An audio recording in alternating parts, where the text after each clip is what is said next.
Stakeholder. In gambling, an independent party with whom each of those who make a wager deposits the money or counters wager. A person with an interest or concern in something, especially a business. In emergency management, any person or entity with a vested interest in the survival and recovery of a given community. You. Welcome to Stakeholder Prepping.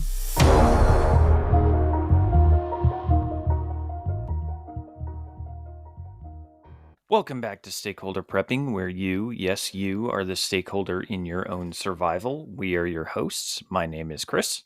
And I'm AC. And today, we're going to talk about shelters on the go. So from bivvies to tents to tarps and kind of the utility of each. I think we've both got some experience with this, and I think we should start with kind of the most utilitarian information. So, we're going to talk about how to make an easy, expedient shelter for like the get home or the bug out scenario. This isn't about building some badass tree fort to live in forever that says no girls allowed on the outside. This is really about like sleeping on the go and getting back at it, and making it to your destination.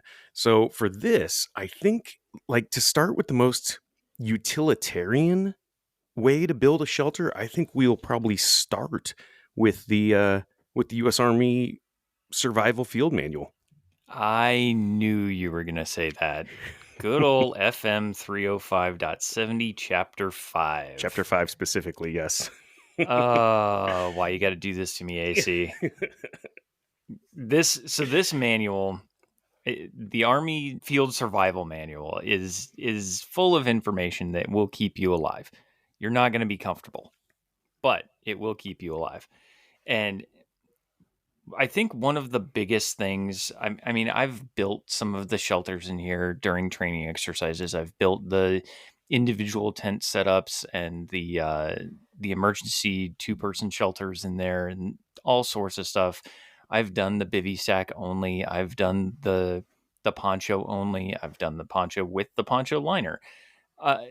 The big thing that the Army wants to focus on in this one is called BLISS. And it's a simple acronym, but it is important in a tactical situation. Depending on your situation and how you are set up to get home or get to your bug out site, you may not have a tactical threat that you have to work with and assess. So keep that in mind. But BLISS, BLISS, when you're considering your shelter site selection, remember BLISS because it stands for B, blend in with the surroundings, camouflage yourself. L, low silhouette, stay close to the ground, don't silhouette yourself against the rising sun or the setting sun or anything like that. I, irregular shape. And that one is kind of interesting because humans, when we have things with straight lines or perfect edges, we focus on that more. Right. Yeah, nature doesn't really build in straight lines very often, right? Exactly. And that's where that irregular shape is going to hide you better than having just a tent. S, the first S is small. You don't want some big, giant braggadocian thing that's going to call attention to where you are. And then the second S is secluded location. You don't want to set up right in the middle of somebody else's camp. You want to be away from people.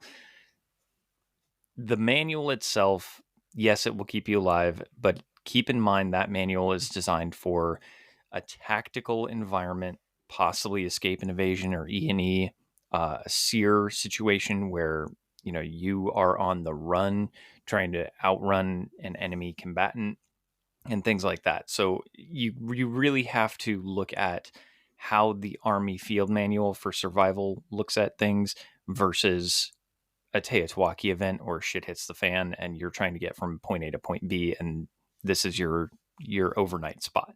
Right. Yeah. And that's a really good point. And and I have read the whole thing and I think it is a very good resource for like the rudimentary structure, especially when you're just trying to, like you said, escape and evade, or you're just kind of trying to survive the green hell.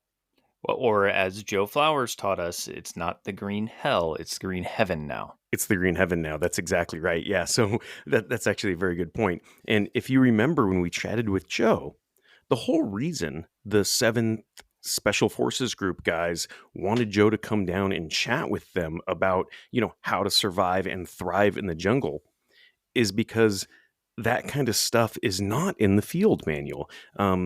So just keep that in mind. Like you said, Chris, as we go through some of these rudimentary shelters, and we'll get for kind of, from the good, better, best thing, they are not meant to be comfortable.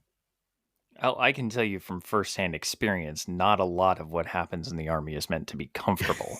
I can imagine, but I think the idea of staying alive, keeping your ability to carry on, those are both important aspects of preparedness. And a lot of this is focused on what a shelter actually is supposed to do, right? And so it's supposed to, one, keep you warm, and two, keep you dry. So if you're in a warm climate or it's the summer, or some of this just might not be applicable, but for this exercise, a shelter is also supposed to keep you concealed, because this is like the get home or the bug out type scenario. So let's start, I guess, with like the intro to the field manual, because I think it does sum up what we're trying to accomplish in this episode. It says a shelter can protect you from the sun, insects, wind, rain, snow, hot or cold climates, and enemy observation. It can give you a feeling of well-being and help you maintain your will to survive. In some areas, your need for shelter may take precedence over your need for food, or possibly even your need for water. For example, prolonged exposure to cold can cause excess fatigue and weakness or exhaustion. An exhausted person may develop a passive outlook, thereby losing the will to survive. So, seek natural shelters or alter them to meet your needs, therefore saving energy. A common error in making a shelter is to have it too large. And we talked about this a little bit, right? A shelter must be large enough to protect you from, whatever's going on outside, but small enough to contain your body heat, especially in cold climates. And that's very accurate. So I have experience building both igloos and snow caves. And when you build those, you don't build them so that you can fit, 5, 6, 7 people in there. You build it so that you can get in with maybe your pack, and the person next to you, they have their own. And yeah, you can get them to join up, maybe at the feet, share some foot heat, but you're not making this grandiose structure that you're going to call a forever home.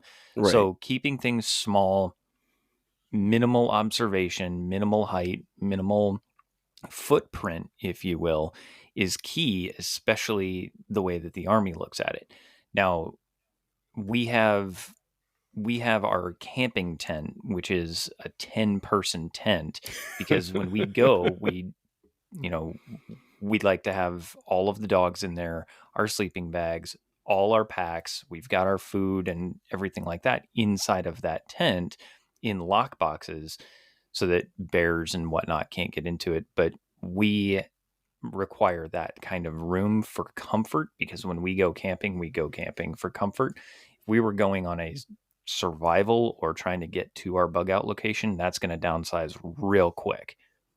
And we'll address that a little bit later in the episode, but I think that is a very good point to bring up now, is a survival shelter versus a camping structure. Right. Two totally different things. That's exactly right. I think for this scenario, it's more along the lines of lightweight stuff, structures that you can build out of a surrounding environment. We're kind of assuming that you're in the some kind of, the wooded wildernessy type area, probably. Obviously, like you said, there are snow structures, and I don't think we're going to get into those. We're kind of assuming that most people are probably bugging into or out of some kind of urban area.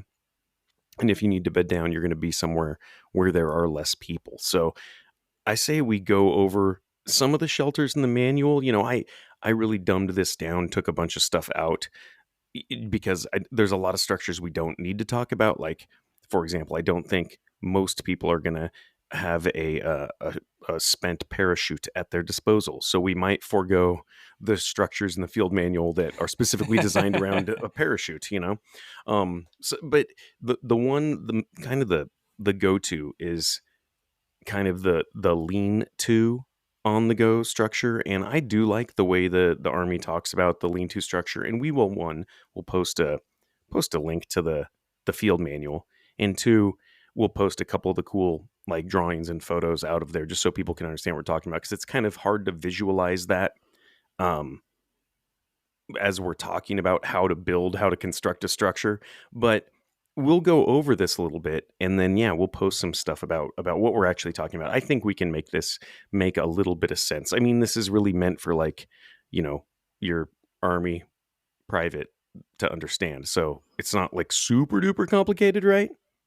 Yeah, and when they have you practice the lean-to poncho shelters in basic training, they have you, dig a little 6-foot ranger grave that you don't want to sleep in because you just Right. dug into the side of a red anthill.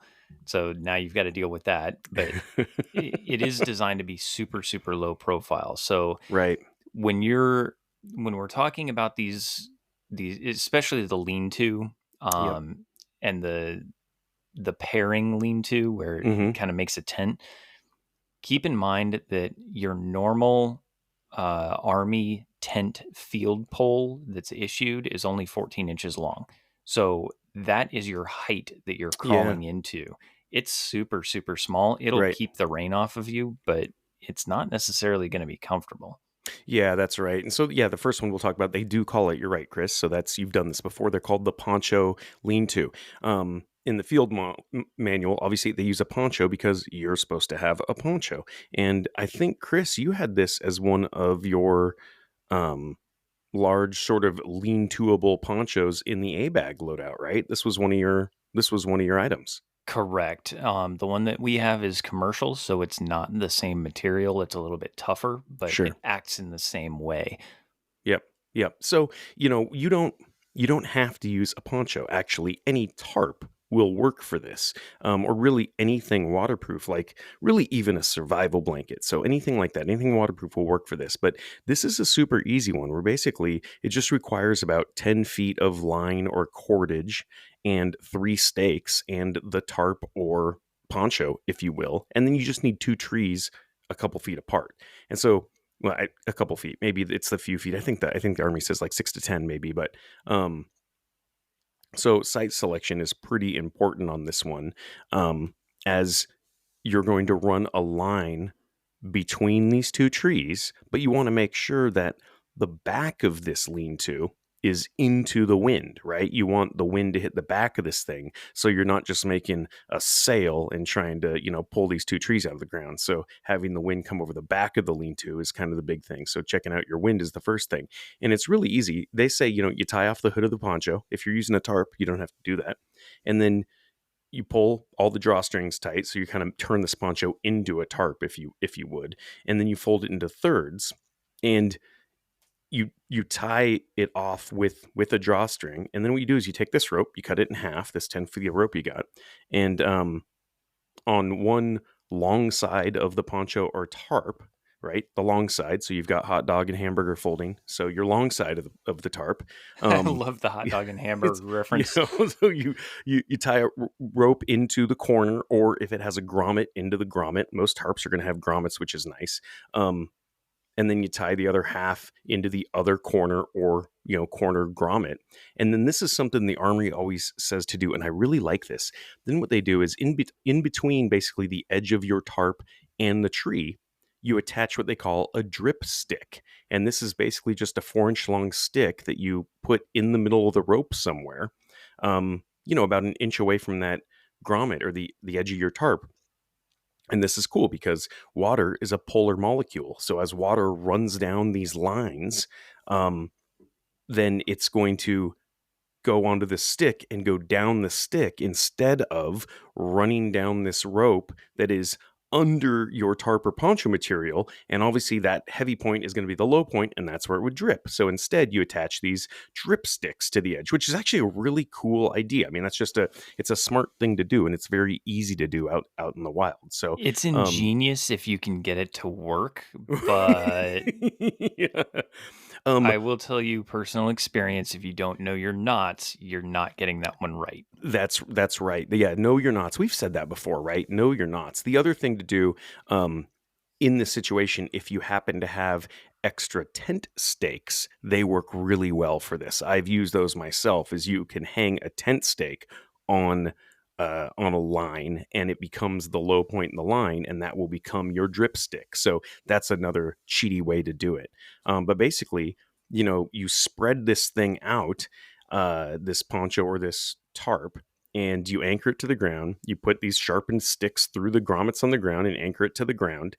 And now for additional protection, you can build up stuff on either side of this opening, because what you've kind of done is created this sort of one-sided with a slanted roof sort of shelter, and now you can build stuff up on the sides to keep air movement and those kinds of things. And if it's cold, you can add like fir or pine boughs. That's a really good one, and other material to the floor for extra insulation, right? And that's the one thing. This is a running theme: stuff on the ground. And one thing I learned from Bear Grylls, and I'm going to do my best Bear Grylls here, but always remember, one layer on the bottom is worth two on top. But that's I think you got it pretty well. I did, right? Let me try again. Let me try again.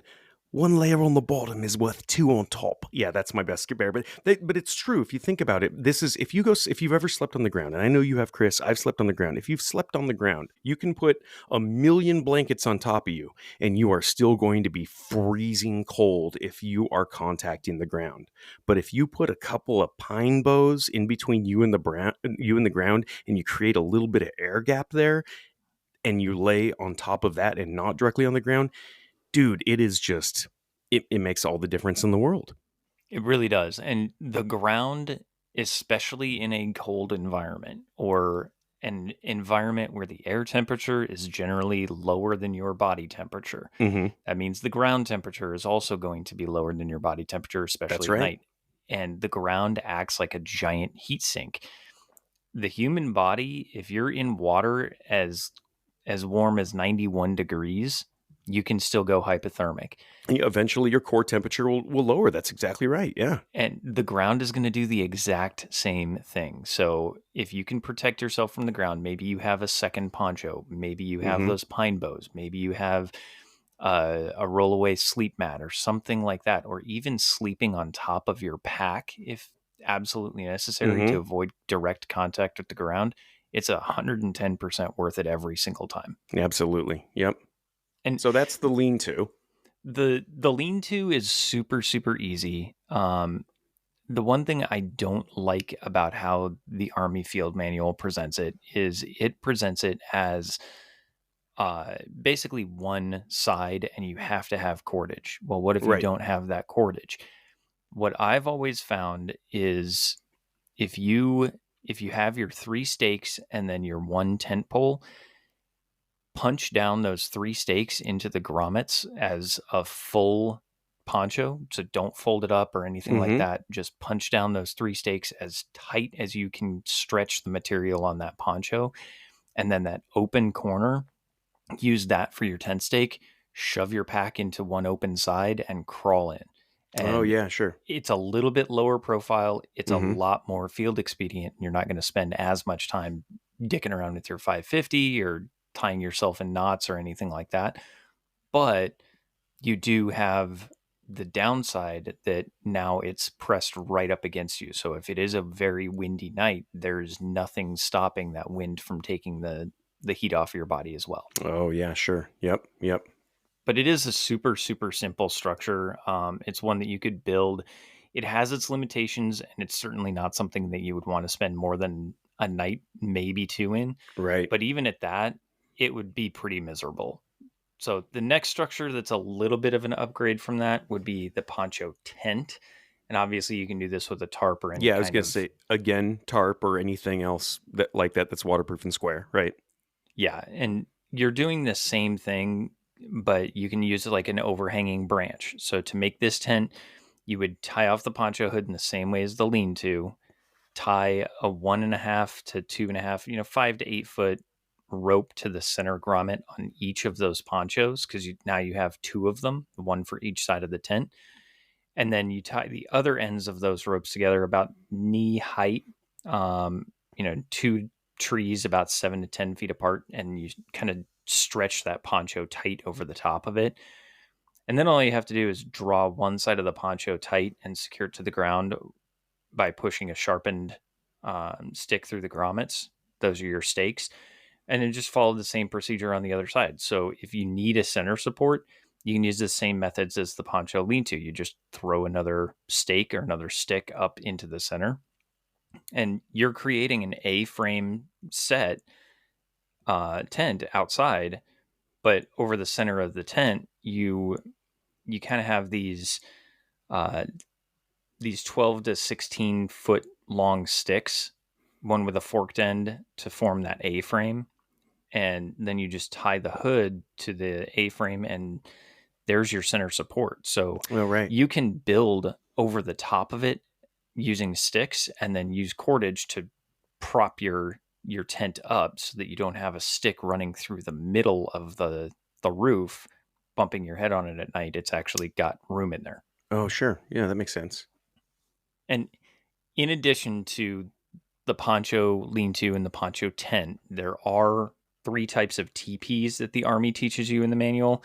There's a 3-pole, a 1-pole, and a no-pole teepee, where you just basically hang a rope or a line from an overhead branch and hang a tarp from the center. We're not going to get too much into those because they're more designed for airborne troops that they have to shelter in place after they've expended their parachute. So we're not trying to get into those, as they are far less practical than a whole lot of other options in most situations. Right. That's like the parachute one I was talking about. So we're going to skip those. But the only other one that I want to talk about in the manual that I've actually built a version of myself, is what they call the one-man shelter. And this is kind of a variation of what they also call the debris hut.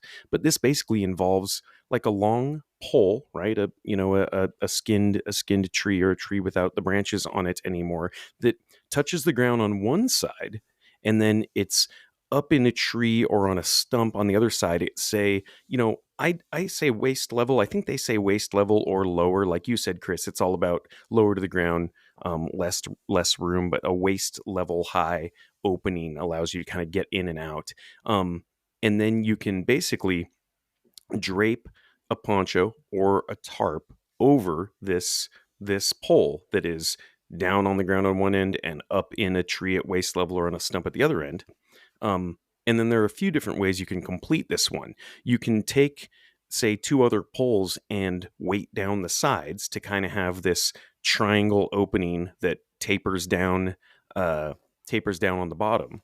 And you can also make this without a tarp, when they call it the debris shelter, and just use sticks run along the side of this pole, and then you can cover it with the debris.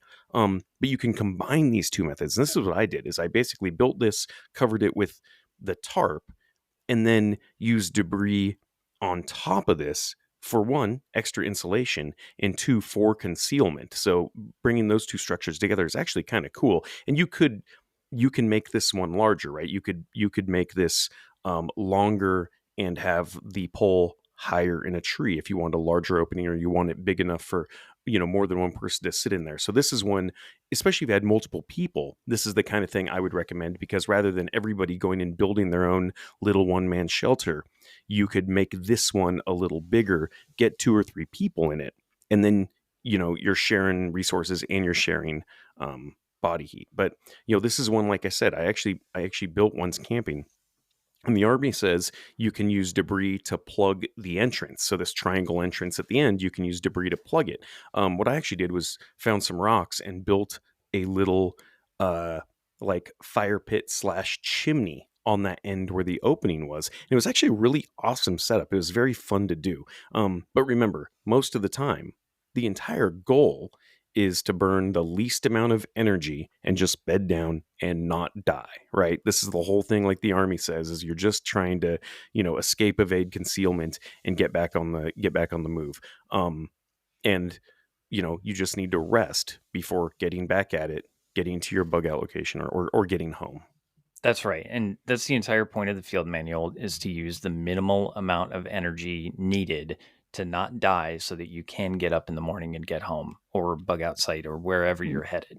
Exactly. So, because we have technology and Amazon.com, we're going to talk about the things that you could have in your bug out bag or your get home bag that will make this experience kind of a little more tolerable, right? Let's make it into the green heaven, like Joe says. So, the simplest sort of minimum I carry in my get home bag is an emergency tube tent. And that's basically kind of like a giant tarpaulin type material on one side, and then the inside is a reflective material like a space blanket. And these are pretty hefty. These are like that blue tarp material. They're pretty sturdy, but then they have this reflective space blanket material on the inside. These fold up super small, and they're like 11 or 12 bucks on Amazon. And you can run basically a line or cordage through the top of this thing that sort of makes a triangle, and it kind of looks like one of those old school like Boy Scout pup tents when you're all done. It's just a triangle with no supports, and so you can connect it to anything. Like you can connect it to a couple of trees, or you can poke sticks in the ground about whatever it is, the waist level, and you can make this little triangle tent. So that's what I have in my get home bag, and it's super tiny. It's kind of just enough to go. It doesn't have doors on either end, so that's where you would kind of want to build some debris up on the end or something, so you didn't get wind going through it or something like that. But location, like you said, Chris, is kind of everything, because you want this so you don't have the wind blowing through it. But these are tiny. I mean, this little thing is it's like the size of a paperback book, and it folds up, and it's got this reflective material to help you with your body heat. The one thing I will say about these is, generally, because they're an emergency structure, they're emergency tent, they're usually like bright orange, like they're meant to be found. I was going to ask what color yours is. That's the downside of these things, is they are usually meant to be found. So that's where you would kind of use that debris method from the field manual and maybe cover this thing up a little bit if you're trying to stay concealed. The other thing you can do is, if you go to the Army surplus store, I'm sure you can find used ponchos. They're camouflage color that you can also drape over the top of it. Oh, sure. 100%. Yep. Added bonus, it adds an extra layer of insulation. It's not a lot. It is not a lot, but every layer counts sometimes. Yeah, that's right. That's right. And I will say another equally as simple emergency structure is the bivy. And for anyone not familiar, what a bivy sack is, they are basically waterproof sleeping bags with enough room for you and your sleeping bag to fit comfortably, but not much else.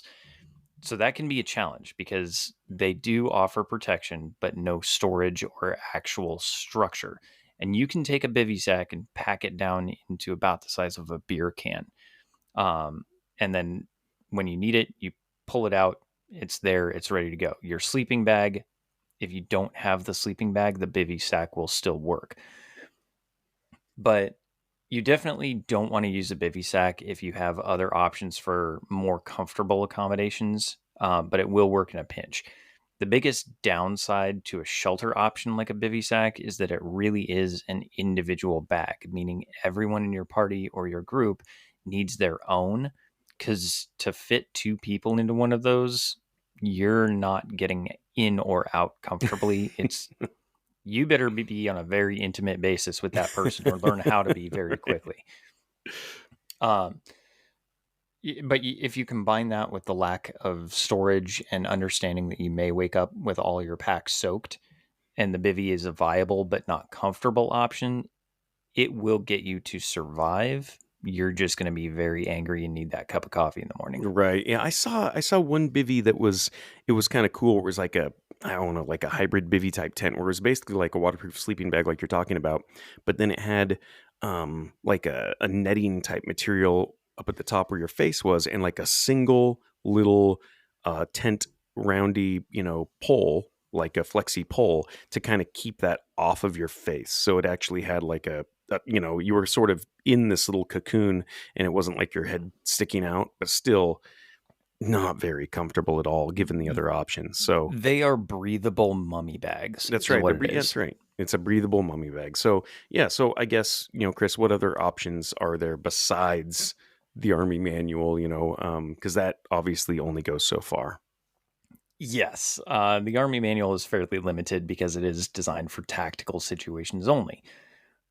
But our options here are kind of wide open. So, for instance, like I said, my wife and I, we have a 10-person tent. It is made out of duck canvas. So it is ultra heavy duty, 4-season, all weather tent. And we use that when we go camping. And that is a very large tent. But it does give plenty of room for us and the dogs and all of our stuff at the same time. The drawback to it is the weight and size because we have to transport it by vehicle. It does take time to set up. The tent itself, just the fabric, weighs about 85 pounds. And then you add in the poles on top of that. It's Sure. it's a 150-pound project. And Yeah, it's great tent, just not something you're going to carry with you if you're in a bug out or get home situation. You got to put it on your back. So I guess you're thinking some along the lines of the 2-person tent is kind of the best for the on the go, get me home type thing. I would say so, but this is where it gets a little tricky. So the idea behind these shelters is that they are temporary just for emergency use when traveling from your home to a bug out spot or a permanent location. So if you're trying to leave an urban area, then you also have to consider your surroundings. And a lot of our listeners are in urban areas or suburban areas. Yep.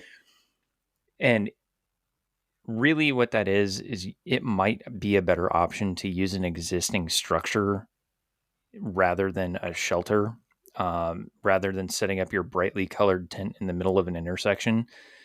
Because some places, I mean, the homeless encampments might have become so prevalent that it would look normal to see a tent set up in the middle of a street or a park, but a lot of places that's just going to call attention to you. Yeah, that's actually a really point, and that's a great point. This is where you really have to stay gray to avoid drawing the unwanted attention. I guess, yeah. The issues with kind of the off the shelf tents is that most are not meant to be gray man, right? They're not meant to be concealable. So I guess, I don't know. Are you suggesting kind of you break into a place for the night and you just set up some defenses and use your Silcock key and drain water out of the place and that kind of thing, or what?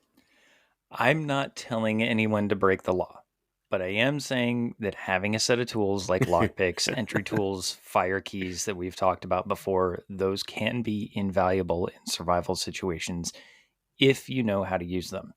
This is not the time to find out that you have no idea what you're doing. This is not the time to pull it out of the package and try to read the instructions.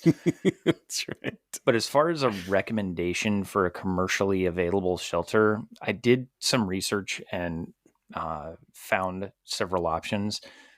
Now, the downside to all of these is budget. So the days when you could go into Walmart and spend $25 on something that would last you the summer, that is long gone. Right.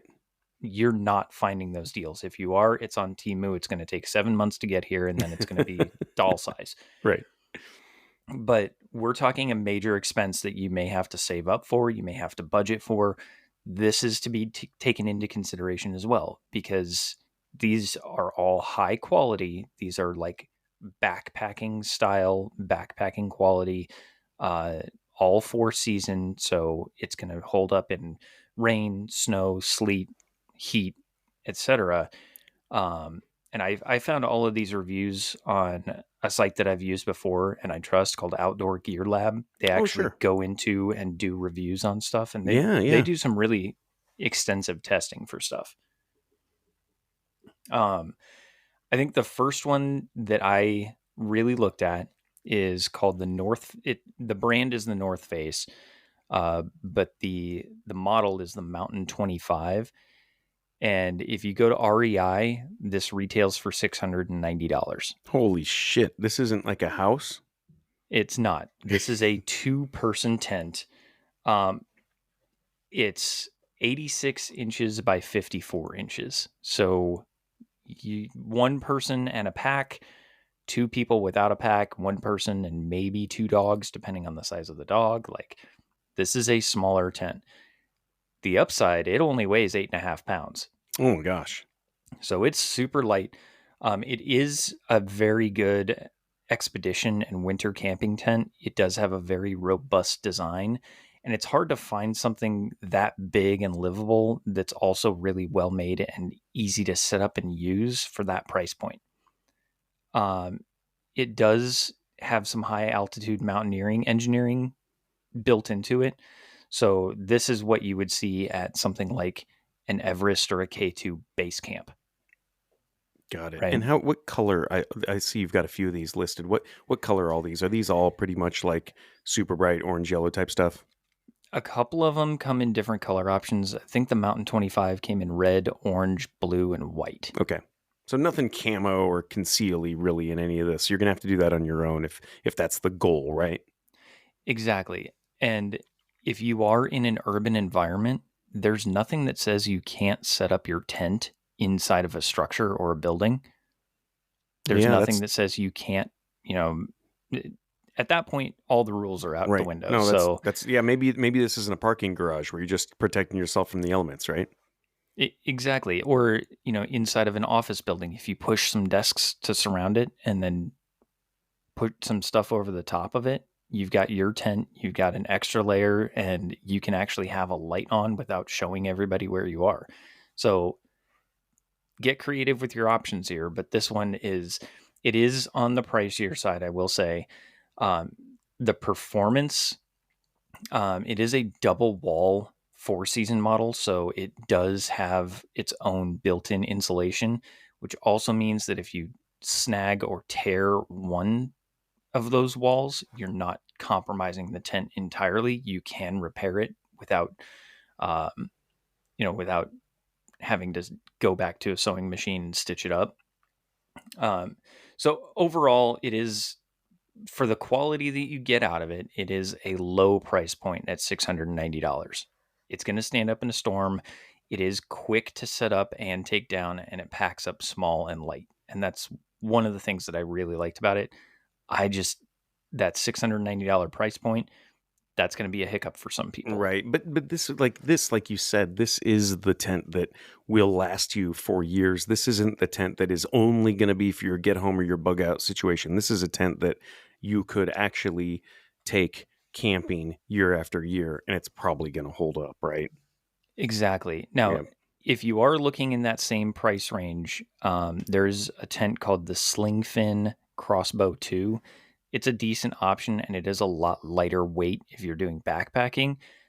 It is more complex to set up and take down. So if you're looking for a climbing or backpacking tent or something that you're really concerned about weight at that point, that could be a better option, but it's going to take you more time to set up, take down, and take with you. Now, the next one I found, this one is kind of odd because it is a lot like the teepee tent that we kind of discussed, a lot like the parachute design. Oh, like a center pole tent? Yes. Oh, okay. It's called the Hyperlight Mountain Gear Ultra Mid 2, and it retails for $699. Whoa. Like I said, the price point on some of these, you're getting what you pay for. Sure. The nice thing about it, it is 1.5 pounds. Holy crap. That's crazy. So that does not include any sort of floor insert or stakes or pole. It's 83 inches by 107 inches, so it is a little bit bigger. You can actually get two people in there relatively comfortably with packs. Sure. But you have to have cordage. It's designed for backpacking, where you take your backpacking cross-trekking poles and actually lace those together and then shove those as your center pole. So it does not come with a pole. If you want the pole, you're going to pay extra or get creative. If you want the floor, you're going to have to pay extra or get creative. If you want some of these normal things that you would find in your what you think of when you think of tent, you're going to have to get creative or pay a little extra. Sure. But for the fact that it is entirely waterproof and stormproof, I don't know. That's pretty awesome. That's really impressive. Yeah, totally waterproof, stormproof. That's I mean, yeah, and that, again, this is something that you don't just have to put it in your pack and forget about it. This is something you could use, still put it in your pack, and you're still gonna be able to use this when you want to, because these are the types of things that last for a while. These really do have, these are REI quality. Yeah, and it's not cheap. There are a lot of aspects that are sold separately, like a bug net, the floor insert, things like that. But for the right user, this is going to last, and you're going to get years, if not decades, of use. So if this is something that you get, throw into your bug out and have on standby, and understand that if you need to use it, it's going to be a setup and take down, pack it away, and go. That can be very well worth it. So how much are you willing to put on your survival from point A to point bug out? Yep, sure, that's a good point. Did you have another one on your list of high reviewed tents? The one that I found, and I really like this one because of the size, because of how easy to set up it is. It's called the Samaya 2.0. It's an $1,100 tent, AC. Oh man. Yeah. So downside is definitely the price. But for 3.6 pounds, 3.61 pounds without the vestibule is what the stats are. It's 87 inches by 43 inches. It is a single wall tent, but it is designed with condensation management inside of it. And it has a lot of high-tech materials and quality construction. It is very easy to set up and take down. The video I saw, it took them less than 2 minutes to set up and about 2.5 to tear down and pack it away. That's crazy. And this is the thing, these are very expensive, but anybody who isn't a backpacker or a mountaineer, I don't, is it just mountaineer? Mountain person. Mountain person. Dew. Mountain Dew. Anybody who is not, anybody who is like not into the scene, anybody who wouldn't be caught dead in REI, you really have to see some of these to appreciate the quality, because $1,100 is a lot of money for a tent. But when you see these next to that $30 Coleman, it's crazy. I mean, these are literally tents made, by and with technology. Like, they're space age materials. These are like made out of like bald eagle heads and Fabergé eggs and shit. Like they're just it's the quality, that just the space age materials, the high tech materials that go into these tents, because these are people that are going to go spend $50 or $60 or $70,000 to hike Mount Everest. So this is the best of the best of the best type quality. And they probably will, if you're not hiking Mount Everest every week, I think they probably will last you. It'll be the last tent you ever buy, right? Really, yeah. And I mean, depending on how often you go camping and how often you piss off the bears and mountain lions when you do, as long as nothing is trying to get into that tent, water, snow, it's not going to make it through. So I really like the waterproof option, because in an emergency, if you are wet, your chances of dying increase by something like 600%.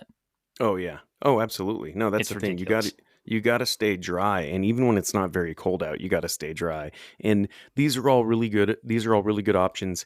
And so, we kind of started with what's the bare basic, and then what is the kind of the best of the best. And this is my backpacking tent. I backpack. I'm not a mountain person. I'm not like somebody who does this like full time. Like you said, I like to be comfortable when I camp. I do backpack, but I do like to be comfortable when I camp. And but you're not all jacked up on Mountain Dew. Not all jacked up on Mountain Dew. But I do.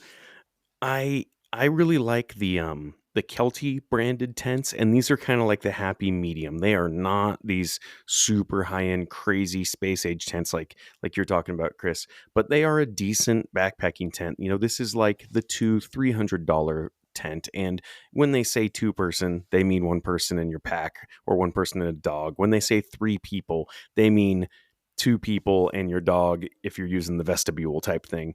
One thing to look at when you're looking at these kinds of tents, because they are trying to maximize maximize or minimize weight, basically, right? But maximize the tiny footprint of these things.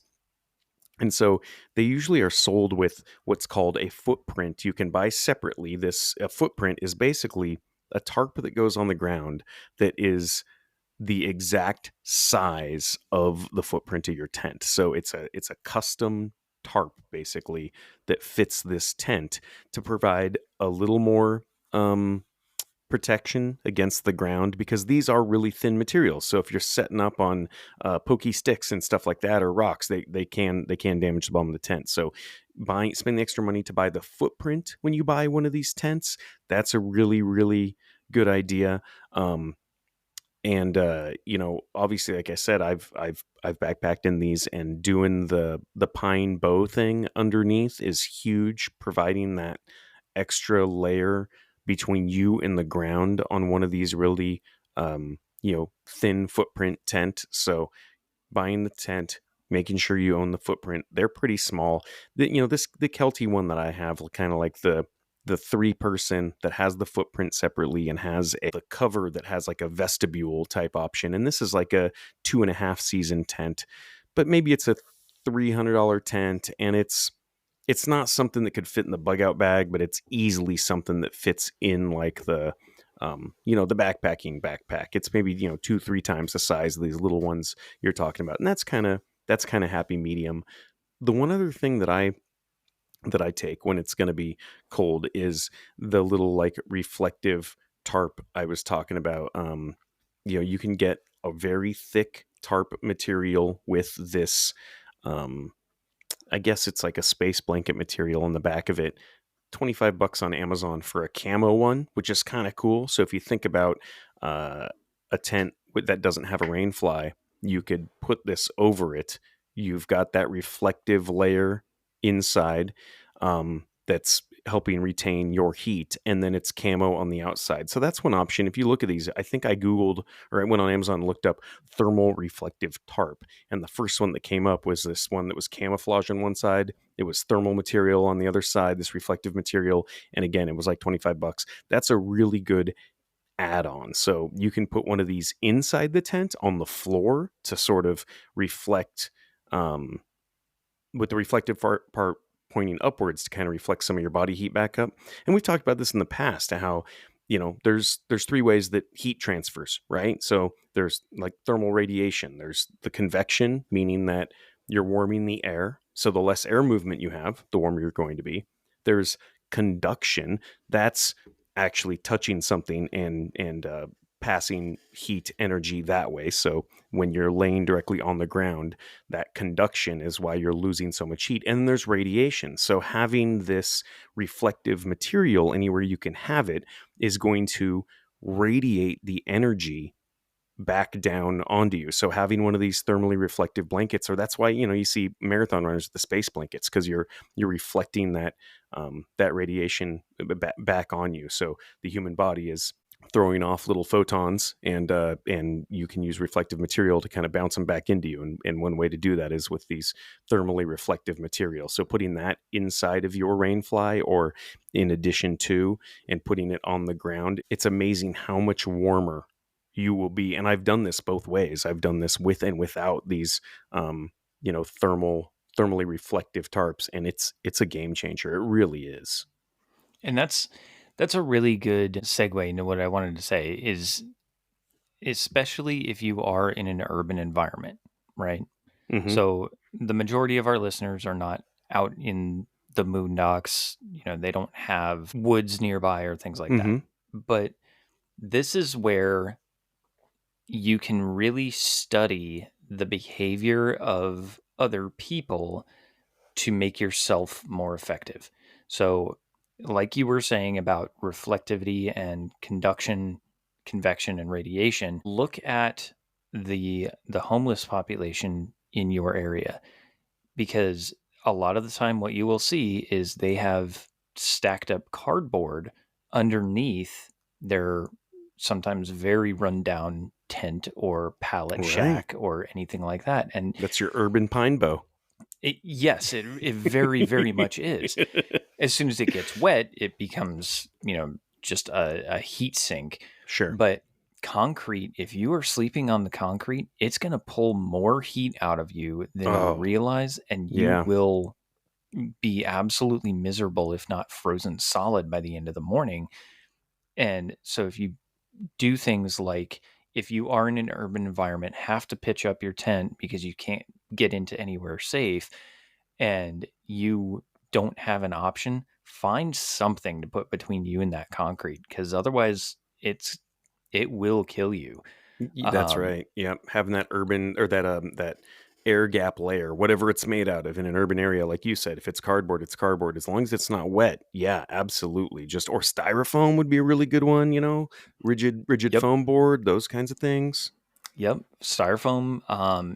I wouldn't I wouldn't necessarily go dumpster diving for anything because you never know Sure. what's in there. But if you come across not even a factory, just a box store that has pallets and pallets and pallets of boxes that are set to go back to the factory.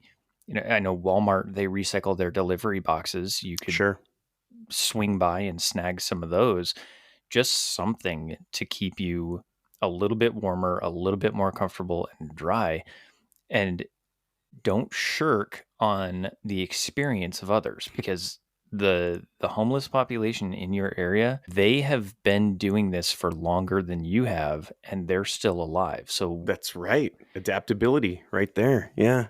and thinking about what was the movie, The Day After Tomorrow, where Mm-hmm. that huge snowstorm rolls in, and the one homeless guy, he's stuck in the library with them, and he Oh, starts yeah. packing newspaper into his Yep. sleeves. Yep. Brilliant idea. That's something that, I mean, the rich kids in that movie were all like, "What are you doing?" And it's insulation.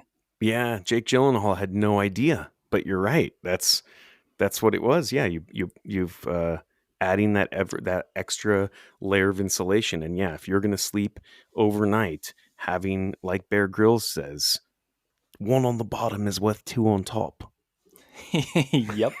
I will never get sick of that accent on you, AC. That's it. It's a little Australian for Bear, isn't Bear's like British, I think, right? He's like British SAS, but I don't know. Maybe he's from like Southern England. He's got kind of that little twangy accent. He's from the other side of Yeah, the tracks. yeah, he's on the other side of the pond, so Yeah. yeah, We I need don't know.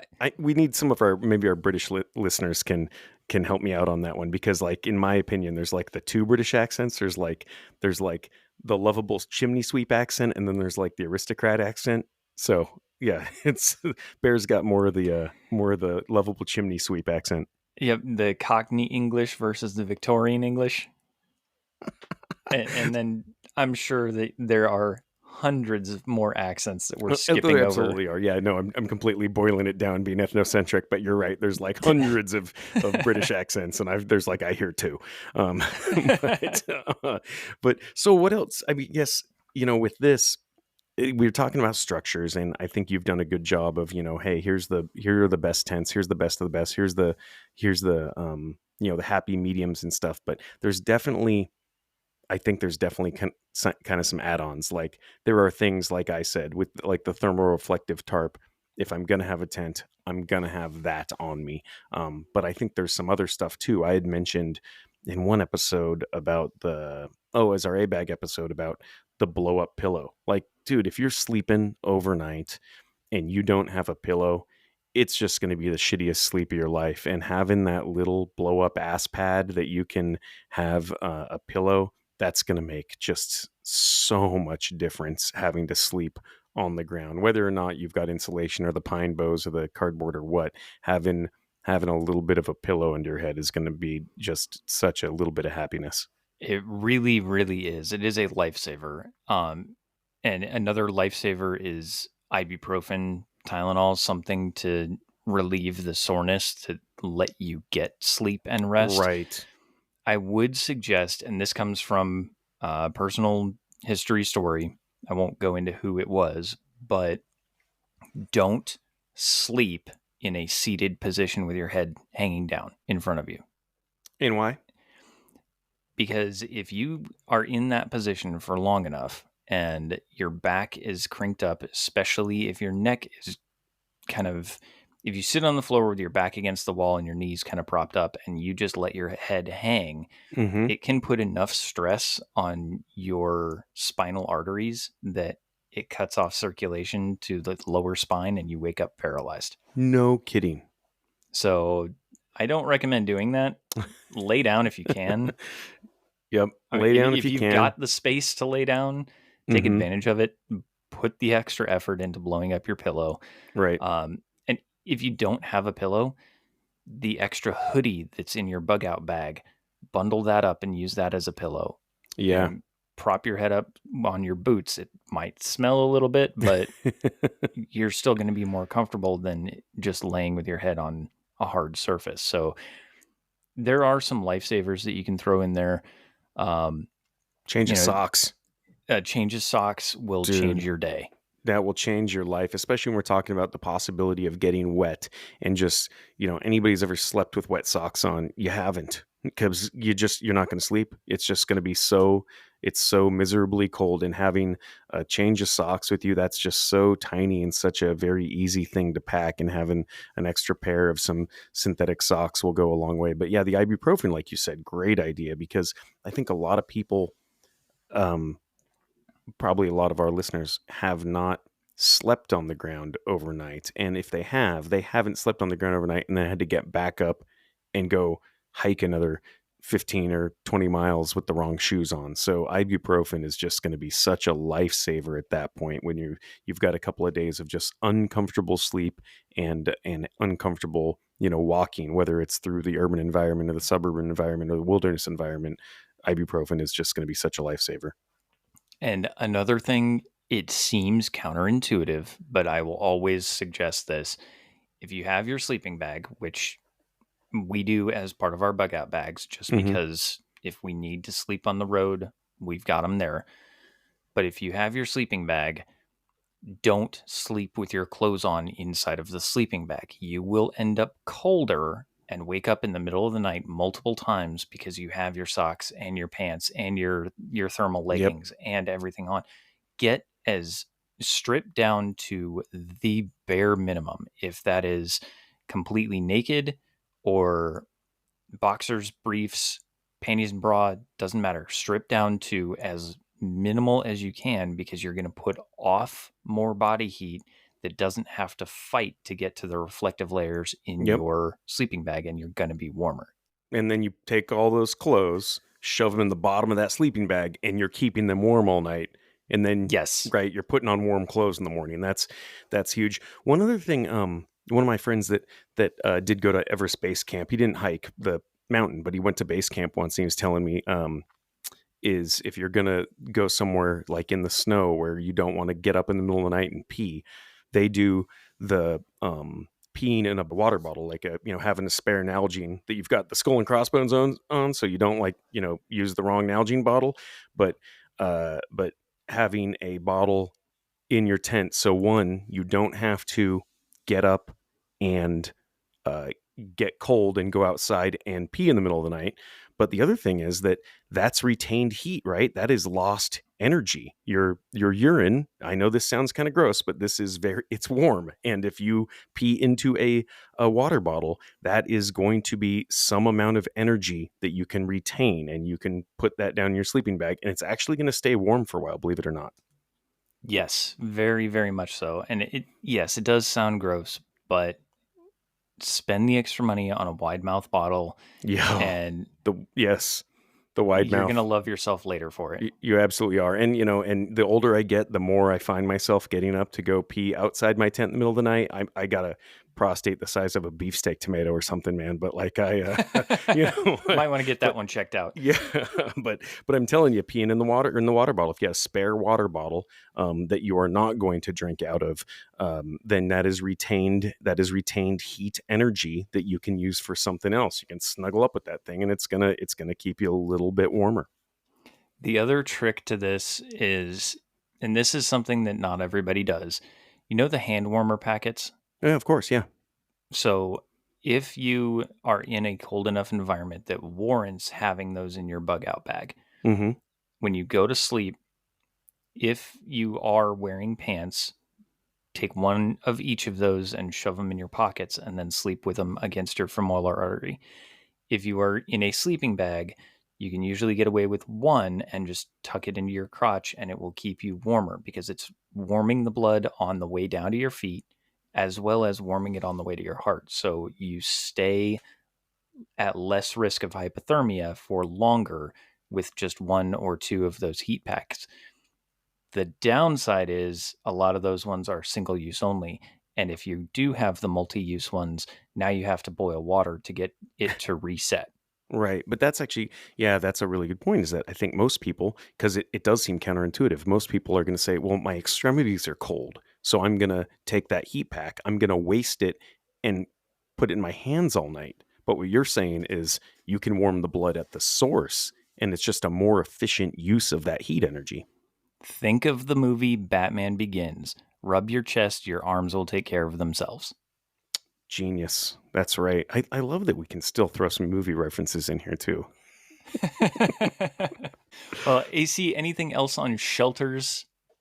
No, I think we've covered it. And I do like that you'll notice that people who are listening to us often is that we are building on a lot of these things we've talked about in the past. We're trying to provide more actionable intel every week, but at the same time, we're bringing the throwbacks, right? We're bringing those throwbacks in from those episodes we've already talked about. So when you listen to these and you just listen to the A bag episode, or you listen to our urban bug out scenario, you're gonna hear some reoccurring themes that keep coming back.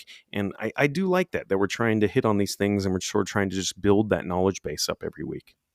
I completely agree because it is a perishable skill. It is also a very foundational and building block skill. Sure. So if you understand the basics, you can usually expound upon those and get creative with it and come up with your own solutions.